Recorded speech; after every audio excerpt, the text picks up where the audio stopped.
1943 সালের মন্বন্তরের কথা আপনারা অনেকেই জানেন, কিন্তু এই ঘটনার পিছনে যে ইতিহাস লুকিয়ে আছে, যে টুকরো টুকরো ইতিহাস লুকিয়ে আছে, তা কি আপনারা জানেন? চলুন আজকে সেই ইতিহাস নিয়েই আপনাদের সাথে আলোচনা করব এবং আজকে একজন বিখ্যাত মানুষের, যাকে কিনা আমাদেরকে পড়ানোই হয়নি, যার উল্লেখ ইতিহাস বইতে থাকার কথা ছিল, সেই মানুষটিকে আমরা ইতিহাস বইতে খুঁজেই পাইনি। চলুন আজকে তাকে নিয়েও, তার কিছু টুকরো টুকরো ইতিহাস নিয়েও আজকের এই প্রতিবেদনে আপনাদের সাথে আলোচনা করব। নমস্কার, আমি রাজীব। আজকের এই অত্যন্ত একটি গুরুত্বপূর্ণ প্রতিবেদনে আপনাদেরকে অনেক অনেক স্বাগত জানাই। 1943 সালের মন্বন্তর আপনারা অনেকেই জানেন যে এই বাংলার বুকে আপনার কী ধরনের হাহাকার দেখা দিয়েছিল। খাবারের জন্য খাবার পাচ্ছিল না মানুষ, হাহাকার দেখা দিয়েছিল। পেটের জ্বালায়, ক্ষুধায় লক্ষ লক্ষ মানুষ সেই সময় মারা গেছে। লক্ষ লক্ষ মানুষ সেই সময় মারা গেছে। কারোর কোনো হেলদোল ছিল না। সবাই যে যার গদি বাঁচাতে ব্যস্ত ছিল। সবাই যে যার, ওই সময়তেও দাঁড়িয়েও যে যার আখের গোছাতে ব্যস্ত ছিল। কিন্তু ওই সময়তে দাঁড়িয়েও একজন মানুষ ছিলেন এই বাংলার আমাদের এই বাংলার একজন মানুষ ছিলেন, একজন প্রতিবাদী মানুষ ছিলেন। তিনি কিন্তু গর্জে উঠেছিলেন। জানেন তিনি কে? তিনি আর অন্য কেউ নন। তিনি আমাদের সকলের অতি আপনার, অতি প্রিয় সেই মানুষটা, যার নাম ভারত কেশরী, প্রাতঃস্মরণীয় ডক্টর শ্যামাপ্রসাদ মুখোপাধ্যায়। মানে আমাদের সকলের অতি আপনার, অতি প্রিয়, অতি পরিচিত ডক্টর শ্যামাপ্রসাদ মুখার্জি। সেই মানুষটা, যিনি কিনা সেই সময় বাংলার প্রত্যেকটি মানুষের জন্য লড়াই করে গিয়েছিলেন। উনি 1943 সালের বঙ্গীয় আইনসভায় এই ঘটনার সম্পর্কে তুলে ধরেছিলেন। এই ঘটনাটি তুলে ধরেছিলেন 1943 সালের বঙ্গীয় আইনসভায় ডক্টর শ্যামাপ্রসাদ মুখার্জি এই বিষয়টি তুলে ধরেছিলেন এবং তুলে ধরে বলেছিলেন যে এই বাংলায় লক্ষ লক্ষ মানুষ মারা যাচ্ছে, আপনারা কিছু করুন। কিন্তু তৎকালীন, মানে সেই সময় মুসলিম লীগ পরিচালিত বাংলা সরকার এবং ব্রিটিশ দ্বারা পরিচালিত ভারত সরকার সেই সময় কিন্তু কিছু করেননি। তাদের উদাসীনতা দেখে শ্যামাপ্রসাদ মুখার্জি বুঝতে পেরেছিলেন যে বাংলার সরকার এবং ব্রিটিশ সরকার এই অসহায়, নিরীহ, এই ক্ষুধার্ত মানুষগুলোর জন্য কিছু করবেন না। তাই তিনি বেঙ্গল রিলিফ কমিটি, হিন্দু মহাসভা, আর্য সমাজ, মারোয়ারি রিলিফ সোসাইটি, ভারত সেবাশ্রম সংঘ এবং আমাদের এই পশ্চিমবাংলার তথা সমগ্র ভারতবর্ষের কিছু কিছু বিশিষ্ট মানুষকে নিয়ে উনি ঝাঁপিয়ে পড়েছিলেন সেই মানুষদেরকে উদ্ধার করতে, সেই মানুষদেরকে রক্ষা করবার তাগিদে উনি ঝাঁপিয়ে পড়েছিলেন এবং উনি ওনার যথাসাধ্য মতন চেষ্টা করে যতজনকে পেরেছেন উনি কিন্তু রক্ষা করেছিলেন, উনি কিন্তু সহযোগিতা করেছিলেন। উনি আর অন্য কেউ নন, আমাদের সকলের অতি পরিচিত শ্যামাপ্রসাদ মুখার্জি। তো সেই মানুষটার আজকে মৃত্যুদিন, তাই ওনার মৃত্যুদিনে ওনাকে নিয়ে আলোচনা করব না, তা কি কখনো হতে পারে? তাই ওনার সম্বন্ধে কিছু টুকরো টুকরো ইতিহাসকে তুলে ধরবার জন্য আজকে আমি আপনাদের সম্মুখে এসেছি। এরপর 1944 থেকেই আপনার আর কি দেশভাগের চক্রান্ত শুরু হয়ে গেছে। তার আগে থেকেই শুরু হয়ে গেছে, মানে 1944 থেকে সেটা আরও জোরালো হয়েছে। মানে 1944 থেকে পাকিস্তানের দাবিকে আরও জোরালো করা হয়, আরও জোরালো হতে থাকে পাকিস্তানের দাবি।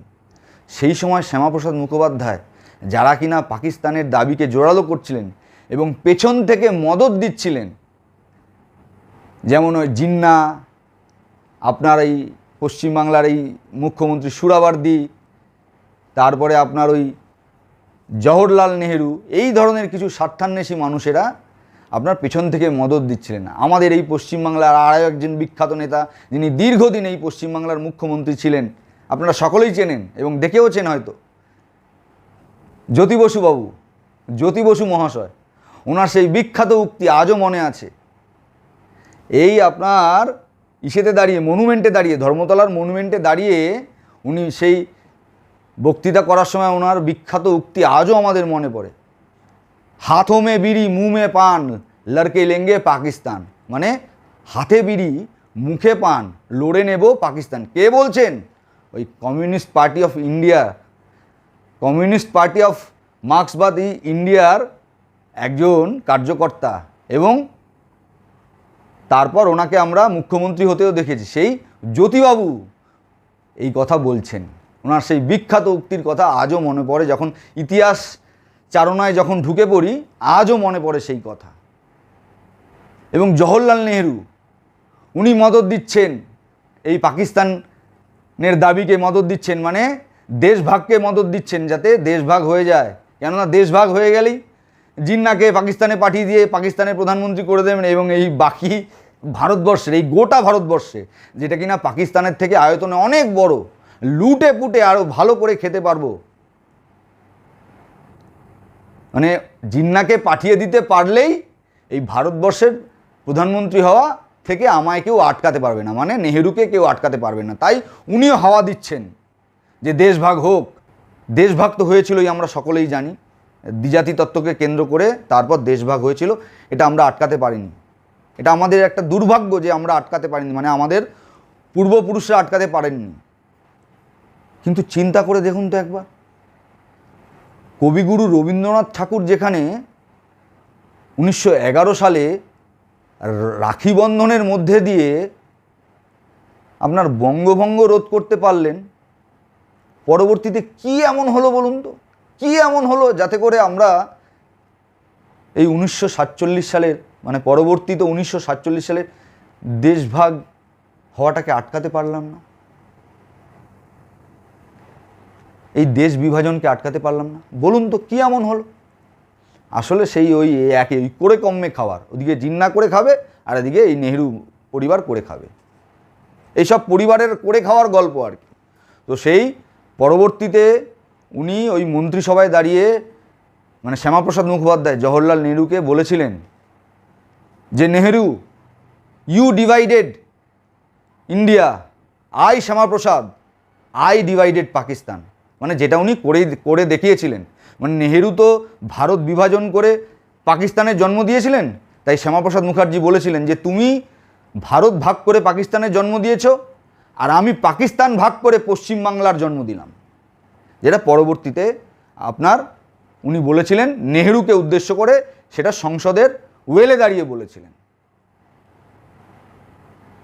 এই যে দেশভাগের যন্ত্রণা আজও আমাদেরকে বুকে বয়ে বেড়াতে হয়, তারও একটা টুকরো ইতিহাস আমি আপনাদের সামনে তুলে ধরছি। ডিরেক্ট অ্যাকশন প্ল্যান আপনারা সবাই জানেন, এই কলকাতার বুকে হয়েছিল, নোয়াখালীতে হয়েছিল, এই বাংলার বেশ কিছু জায়গায় আপনার এই ডিরেক্ট অ্যাকশন প্ল্যান কাজ করতে শুরু করে দিয়েছিল এই জিন্না এবং সুহরাওয়ার্দীর আর কি মদতে। তো সেই জায়গায় দাঁড়িয়ে আমাদের এই পশ্চিমবাংলার অনেক মানুষ, জাতি ধর্ম বর্ণ নির্বিশেষে, হিন্দু অহিন্দু, অনেকেই চেয়েছিলেন মনে প্রাণে যেন দেশ ভাগ না হয়। সবাই চেয়েছিলেন, কিছু দুষ্টু মানুষ ছাড়া অধিকাংশ মানুষেরাই চেয়েছিলেন যেন দেশ ভাগ যেন কোনো ক্রমেই না হয়, কোনো মতেই যেন দেশ ভাগ না হয়। কিন্তু যেই ধরনের ঘটনা রচনা হতে শুরু করেছিল, তাতে করে দেশভাগ হয়েছিল। এবং দেশভাগ হওয়ার পরে দ্বিজাতি তত্ত্বকে কেন্দ্র করে দেশভাগ হওয়ার পরে যখন পূর্ব বাংলা থেকে এই পশ্চিমবাংলায় হিন্দু শরণার্থীরা, মানে হিন্দু বাঙালিরা, বিশেষত হিন্দু বাঙালিরা এখানে আসতে শুরু করলেন এই পশ্চিমবাংলায়। এবং তারপর অদ্ভুতভাবে ওই জওহরলাল নেহেরু এবং পাকিস্তানের তৎকালীন প্রধানমন্ত্রী লিয়াকত আলী তাদের দুজনের মধ্যে একটি চুক্তি সম্পাদিত হলো, মানে একটি চুক্তি স্বাক্ষরিত হলো। কি সেই চুক্তি? যে সকল হিন্দু বাঙালি উদ্বাস্তু শরণার্থীরা পাকিস্তান থেকে ভারতবর্ষে এসেছে, মানে ওই আর কি পূর্ব পাকিস্তান থেকে এই পশ্চিমবাংলায় এসেছেন, তাদেরকে আর কি ফিরে যেতে হবে, তাদেরকে আর কি যে যার নিজের জায়গায়, মানে পূর্বে যেখানে ছিল সেখানে ফিরে যেতে হবে। এই হিন্দু বাঙালি উদ্বাস্তু শরণার্থীদের প্রতি এইরূপ অবহেলা দেখে শ্যামাপ্রসাদ মুখার্জি গর্জে উঠলেন এবং 1950 সালের উনি কেন্দ্রীয় মন্ত্রিসভা থেকে উনি পদত্যাগ করলেন এবং পরবর্তীতে 1951 সালে উনি নিজে একটি দল গঠন করলেন, যেই দলটার নাম ভারতীয় জনসংঘ। উনি নিজে ভারতীয় জনসংঘকে প্রতিষ্ঠিত করলেন এবং 1952 সালের জানুয়ারি মাসে আবার পুনরায় ভোটে জিতে জনসংঘের প্রার্থী হিসেবে, আর কংগ্রেসের প্রার্থী হিসেবে নয়, জনসংঘের প্রার্থী হিসেবে আবার সংসদে গেলেন, ভোটে জিতে আবার সংসদে পা রাখলেন। এই হলো শ্যামাপ্রসাদ মুখার্জির ইতিহাস। এবং পরবর্তীতে উনি কিভাবে মারা গেলেন জানেন? 23শে জুন শ্যামাপ্রসাদ মুখার্জি আজকে মারা গিয়েছিলেন, মানে আজকে বলিদান দিবস। দেশের মানুষ আজকের দিনটিকে বলিদান দিবস হিসেবে পালন করেন। কেন বলিদান দিবস হিসেবে পালন করেন জানেন? সেই ইতিহাসটাও আপনারা জেনে রাখুন। জওহরলাল নেহেরুর সাথে শ্যামাপ্রসাদের কোনো দিনও বনেনি, কারণ জওহরলাল নেহেরুর মতাদর্শের সাথে শ্যামাপ্রসাদ মুখোপাধ্যায়ের মতাদর্শ কোনো দিনও ম্যাচ করতো না, মিলতো না। এবং জওহরলাল নেহেরুর অনেক বিষয়তেই শ্যামাপ্রসাদ মুখোপাধ্যায় বিরোধ করতেন। সেই কারণে দুজনের মধ্যে কোনোদিনও বনিবনা ছিল না। এবং লিয়াকত চুক্তির পরে আমরা দেখেছিলাম উনি ওই 1950 সালের 8ই এপ্রিল মন্ত্রিসভা থেকে পদত্যাগ করে বেরিয়ে এসেছিলেন। ঠিক তেমনি আরও একটি বিষয় নিয়েও জওহরলাল নেহেরুর সাথে ওনার মতবিরোধ ছিল, সেটা হলো কাশ্মীরের জন্য একটা আলাদা আইন করা নিয়ে, মানে সারা দেশের এক আইন আর কাশ্মীরের জন্য আর এক আইন। উনি বলেছিলেন যে সারা দেশে যেখানে একটা প্রজাতন্ত্র আছে সেখানে কাশ্মীরবাসীর জন্য অন্য আইন হতে যাবে কেন? মানে সেই সময় কাশ্মীর যেতে গেলে বাকি জায়গার ভারতীয়দের কাশ্মীরে ঢুকতে গেলে কাশ্মীরের পারমিট লাগতো, মানে কাশ্মীরের সরকারের থেকে অনুমতি নিয়ে, মানে পারমিট নিয়ে কাশ্মীরে প্রবেশ করতে হতো। অথচ কাশ্মীর ভারতবর্ষের একটি অংশ। চিন্তা করে দেখুন এটা কতটা আর কি দুশ্চিন্তার এবং কতটা ভয়ানক, যে ভারতবর্ষের যে কোনো জায়গায় যেতে আমাকে পারমিট নিতে হবে, অনুমতি নিতে হবে। শ্যামাপ্রসাদ সেই নীতির বিরোধিতা করেছিলেন এবং উনি বলেছিলেন যে আমি কাশ্মীরে যাব, দেখি কে আমাকে আটকায়, যদি আমাকে কারোর আটকানোর থাকে আটকে দেখাক, আমি কাশ্মীরে পা রাখবই। উনি পাঞ্জাব প্রদেশ থেকে কাশ্মীরের উদ্দেশ্যে রওনা দিয়েছিলেন। পাঞ্জাব প্রদেশ থেকে একটি জিপ নিয়ে সঙ্গে অটল বিহারী বাজপেয়ীজিকে নিয়ে উনি কাশ্মীরের উদ্দেশ্যে রওনা দিয়েছিলেন এবং কাশ্মীর সীমান্তের ঠিক আগেই, মানে কাশ্মীর সীমান্তের প্রাক মুহূর্তে দাঁড়িয়ে, মানে আর হয়তো 1-2 কদম পেরোলেই কাশ্মীর সীমান্তে প্রবেশ করবেন, সেই জায়গায় দাঁড়িয়ে ওই ওনার জিপটিকে থামালেন এবং থামিয়ে বললেন, অটল বিহারী বাজপেয়ী মহাশয়কে শ্যামাপ্রসাদ মুখোপাধ্যায় বললেন, কত বড় দূরদর্শী মানুষ ছিলেন দেখুন শ্যামাপ্রসাদ মুখোপাধ্যায়। ওই সময় দাঁড়িয়ে 1953 সালের, আমার দিনটি আজও মনে আছে, 1953 সালের 11ই মে, ওই সময় দাঁড়িয়ে উনি অটল বিহারী বাজপেয়ী মহাশয়কে উনি ফিরিয়ে দিলেন, বলছেন অটল তুমি ফিরে যাও। অটল বিহারী বাজপেয়ীজি বললেন, কেন আমি ফিরে যাব? আমি আপনার সাথে কাশ্মীরে প্রবেশ করব, আপনার সাথে আপনিও প্রবেশ করবেন, আমিও প্রবেশ করব। তখন শ্যামাপ্রসাদ মুখোপাধ্যায় বললেন, অটল বিহারী বাজপেয়ীজিকে যে অটল তুমি ফিরে যাও, তোমাকে কেন ফিরে যেতে বলছি তুমি জানো? তোমাকে কেন ফিরে যেতে বলছি তুমি জানো? কেননা তোমাকে পরবর্তীতে তোমাকে এই যে এত বড় দেশটা দেখছো, এই যে এত বড় ভারতবর্ষকে দেখছো, এই দেশটাকে তোমাকে শাসন করতে হবে। এই দেশ রক্ষার দায়িত্ব তোমার কাঁধে বর্তাবে, এই দেশের শাসনভার তোমার কাঁধে বর্তাবে, তাই তুমি ফিরে যাও।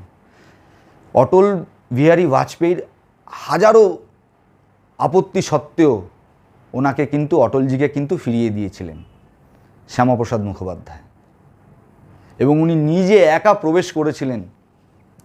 ওনার সাথে শুধুমাত্র ওনার ওই গাড়ির চালক ছিল, ওই জিপের চালক ছিলেন, তাকে নিয়ে উনি প্রবেশ করেছিলেন কাশ্মীর সীমান্তে প্রবেশ করেছিলেন। এবং কাশ্মীর সীমান্তে প্রবেশ করার পরেই শেখ আবদুল্লার প্রশাসন তাকে গ্রেপ্তার করে নেয়। শেখ আবদুল্লার প্রশাসন গ্রেপ্তার করে নেওয়ার পর থেকে তাকে একটি কুঠরিতে রেখে দেওয়া হয়। ওই কাশ্মীরের কনকনে ঠান্ডার মধ্যে শীত নিয়ন্ত্রণ ছাড়া একটি কুঠরিতে তাকে রাখা হয় এবং তাকে স্নো পয়জন করে তাকে মারা হয়। টোটালটাই একটা ক্যালকুলেটেড ব্যাপার আর কি, পরিকল্পনা তৈরি করে রেখেছিল ওই তৎকালীন কিছু মানুষজন। ওই শেখ আবদুল্লার প্রশাসন তিল তিল করে শ্যামাপ্রসাদ মুখোপাধ্যায়কে মৃত্যুর দিকে ঠেলে দিয়েছিল। লোকটা কিভাবে কষ্ট পেয়েছে আপনারা কল্পনা করতে পারবেন না। ওই শীতে কিভাবে কষ্ট পেয়েছে আপনারা কল্পনা করতে পারবেন না। তার পরনে কোনো শীতবস্ত্র ছিল না এবং কাশ্মীর প্রশাসনের পক্ষ থেকে তাকে কোনো শীতবস্ত্র প্রদান করেনি। একটি পাতলা চাদর দেওয়া হয়েছিল, জানেন, একটি পাতলা চাদর, মোটা কম্বল পর্যন্ত তাকে দেওয়া হয়নি রাত্রি যাপন করবার জন্য। আর কাশ্মীরে ওই সময় কি শীতটাই না পড়তো। যারা কাশ্মীর গেছেন তারা জানেন যে কাশ্মীরে কী ধরনের শীত পড়ে। সেই শীতে ওনাকে শীত বস্ত্রহীন করে রেখে গরম লেপ কম্বল না দিয়ে একটা পাতলা চাদর দিয়ে যাতে উনি ওই শীতে নিউমোনিয়ায় মারা যান সেই ব্যবস্থাটা পাকা করেছিল। আর সেটা করেছিল ওই কাশ্মীর প্রশাসন এবং ভারতবর্ষের তৎকালীন কিছু উচ্চ স্তরের নেত্রীরা। তো 23শে জুন মানে একদিন দুদিন করে করে দিন কাটতে কাটতে যখন 43তম দিন পার করে 44তম দিনে পদার্পণ করলো, মানে ওনার গ্রেপ্তারির পরে ওনার জেলবন্দি অবস্থায় 43 দিন পার করে 44তম দিনে গিয়ে উনি যেদিন মৃত্যুবরণ করলেন, তার আগে জানেন, ওনার মৃত্যুর কিছুক্ষণ আগে ওনাকে একটা ইঞ্জেকশন পুশ করা হয় ওনার শরীরে, যে এত শীতেও মরছে না, কিছু না কিছু করে তো একটা মারতে হবে এই লোকটাকে, না হলে তো ওই ভারতের আর কি যারা আর কি ক্ষমতা কুক্ষিগত করে রেখেছে তাদের পথের কাঁটাটাকে দূরে সরানো যাবে না। তাই একে মারতেই হবে, শ্যামাপ্রসাদ মুখোপাধ্যায়কে পথ থেকে সরাতেই হবে। তাই তার মৃত্যুর কিছুক্ষণ আগে শ্যামাপ্রসাদ মুখোপাধ্যায়কে একটা ইঞ্জেকশন পুশ করা হয়েছিল। শ্যামাপ্রসাদ মুখোপাধ্যায়ের হাজারো মানা সত্ত্বেও, হাজারো বারণ সত্ত্বেও যে আমার ইঞ্জেকশনের কোনো প্রয়োজন নেই, তা সত্ত্বেও ওনাকে ওই জোর করে বলপূর্বক ওই ইঞ্জেকশনটা দেওয়া হয় এবং তার কিছুক্ষণ পরে শ্যামাপ্রসাদ মুখোপাধ্যায় মারা যান। এবং ভারতবর্ষের একজন প্রকৃত রাজনীতিবিদ তথা প্রকৃত বড় মনের মানুষকে ওই দিন ভারতবর্ষ হারায়। এবং সেই জন্য দেশবাসী স্লোগান দিয়েছিল, দেশবাসী স্লোগান তুলেছিলেন, যাহা বলিদান হুয়ে মুখার্জি ও কাশ্মীর হামারা হে। ওই জন্য দেখবেন ভারতীয় জনতা পার্টি মানে বিজেপি তার ইশতেহারে লিখেছিল যে কাশ্মীর থেকে অভিন্ন দেওয়ানি বিধি আইন তুলে দেবে, কাশ্মীরের 370 ধারাকে বিলুপ্ত করবে, কাশ্মীরে যে একটা বিশেষ আইন লাগু আছে সেটাকে বিলুপ্ত করবে, সেটা বিজেপির ইশতেহারে ছিল এবং সেটা বিজেপি করে দেখিয়েছে। এবং সেটা ওই শুরু করেছিলেন শ্যামাপ্রসাদ মুখোপাধ্যায় ওই সেই দিন। এবং তার মৃত্যুর পর ভারতীয় জনতা পার্টির প্রত্যেকটি সদস্য সংকল্প নিয়েছিলেন এবং বলেছিলেন যে যাহা বলিদান হুয়ে মুখার্জি ও কাশ্মীর হামারা হে। এবং কাশ্মীর আমাদের, এবং পরবর্তীতে আপনারা দেখবেন ওই পিওকেও আমাদের হবে। তাই আমি বলছি, আর আজকের আমার এই প্রতিবেদনের মধ্যে দিয়ে আমি আমাদের দেশের প্রধানমন্ত্রী মাননীয় নরেন্দ্র মোদী মহাশয়ের কাছে আমি এই আবেদন রাখছি, এই আবেদন জানাচ্ছি যে ভারতবর্ষের দুজন ব্যক্তি, একজন নেতাজি সুভাষচন্দ্র বসু, যার মৃত্যুর কারণ মৃত্যুর রহস্য আমরা আজও জানতে পারিনি, তিনি আজও বেঁচে আছেন কি বেঁচে নেই সেটা আজও আমরা জানি না, এবং আরেকজন শ্যামাপ্রসাদ মুখোপাধ্যায়, তার মৃত্যু কিভাবে হয়েছিল সেটা আজও আমরা জানি না। তাই একজন দেশবাসী হিসাবে আপনার কাছে, মানে আমাদের দেশের প্রধানমন্ত্রী মোদিজি, আমি আপনার কাছে এই আবেদন রাখছি যে দেশবাসীর চাহিদা, দেশবাসীর ইচ্ছে যে আপনি এই দুজন ব্যক্তির মৃত্যুর রহস্য উন্মোচন করুন। এতেই কিন্তু আপনার দেশবাসীকে সম্পূর্ণ মানে যথাযথ সম্মান জানানো হবে।